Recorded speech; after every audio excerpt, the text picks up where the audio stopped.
Representative Khanna serves on the House Budget and Armed Services Committee and is the vice chair of the Congressional Progressive Caucus.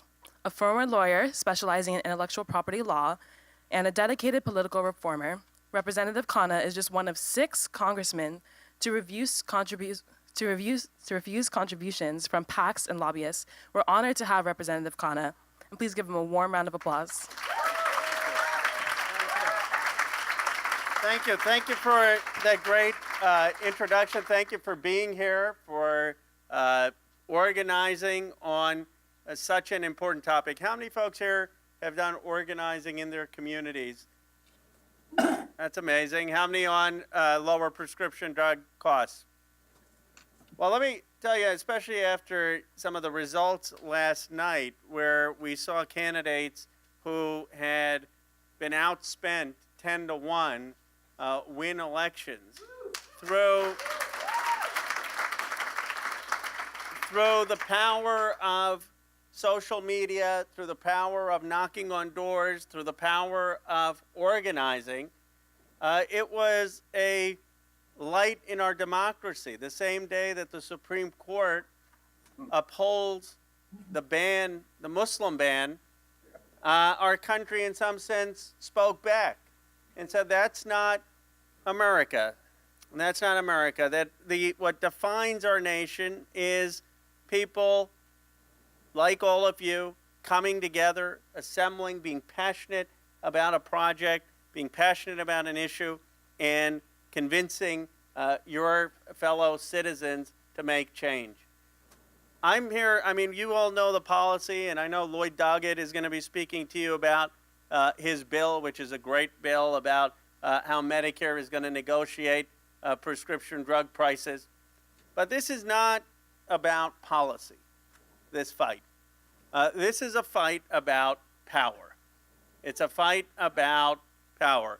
There is no nuance or debate in this issue. And it's a very simple issue. Why do we in this country pay 4 times, 5 times, 10 times, 20 times more for drugs than people almost anywhere in the world? I mean, why is that? It makes no sense at a time where pharmaceutical profits are at record highs. And we know that this is because there is not sufficient competition from generics. And even the generics have been rigged, where generic prices have been going up for the last 3, 4, 5 years.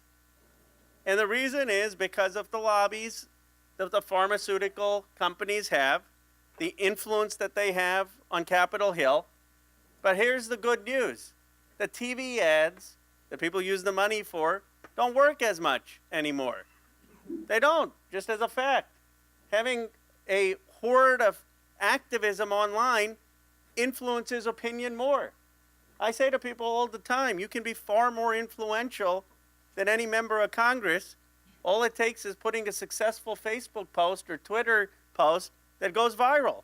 And far more people will hear your voice than when I go to an empty chamber on the House floor and make a speech. Never before have citizens been more empowered. And it's so important for all of you to internalize that.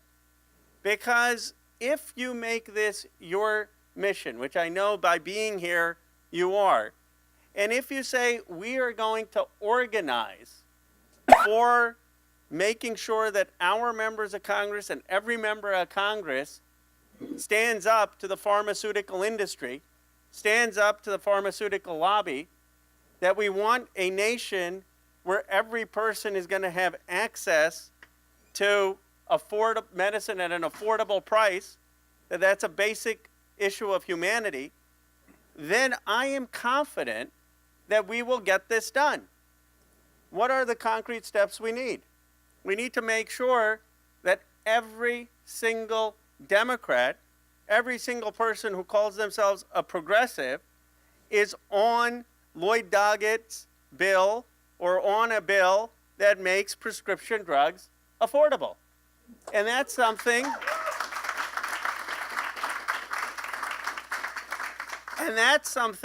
that all of you, through mobilizing and talking to your neighbors, have the power to do. we need to make sure that we get a vote in the Congress on this issue. And that's something all of you have the ability to do. And I wouldn't count out Republicans. You know, they have parents too. They have kids too. They have neighbors. I mean, how many people here have heard a story of someone who was charged $400, $500, $1,000, $2,000, and their insurance didn't cover it for drugs? Raise your hand. That's it. I don't know any person who hasn't had that experience. And one of the reasons that when you talk to Republican colleagues, they'll tell you those stories too. And so talk to them about what the legislation is that you want and how to get these prescription drugs lower. Let me offer two final points. You often hear Peter Welch just came in. Peter Welch has been a leader and champion, probably no one more in the Congress, him and Lloyd Doggett on prescription drugs. Let's give him a round of applause. You know, there's something in the water in Vermont. They produce these great leaders. I don't know what it is. So, but two points to push back on. How many of you have heard this argument? Well, if you have competition and if you have generics, then we're not going to be able to innovate. How many people have heard that argument? Here's what I want all of us to say back. Let's think of things on a scale of 1 to 10. Of that, 80%, or 8 out of 10 of the innovation happens at the National Science Foundation, the National Institute of Health, at universities. These people who do the groundbreaking research, if you met them, they're not people who want to go make billions of dollars. They may want to win the Nobel Prize in medicine. The innovation is happening with your tax dollars. They're taking public dollars to innovate. That's not political, that's factual. So you're paying for the innovation, and then they get these Harvard MBA types, I mean literally, who it's like, oh, we got to do a market study. We got to brand it this way. And they say, oh, that's genius. They're innovating. No, they're selling. They're selling. They're salespeople, like our president. They're salesmen.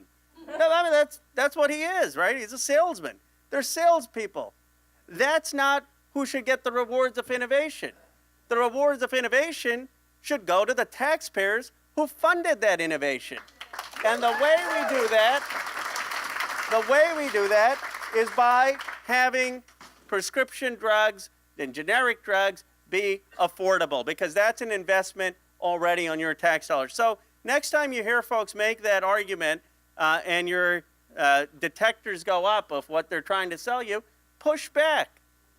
And the final point is this. So, you know, like people say, well, what's it been like being in the minority in Congress?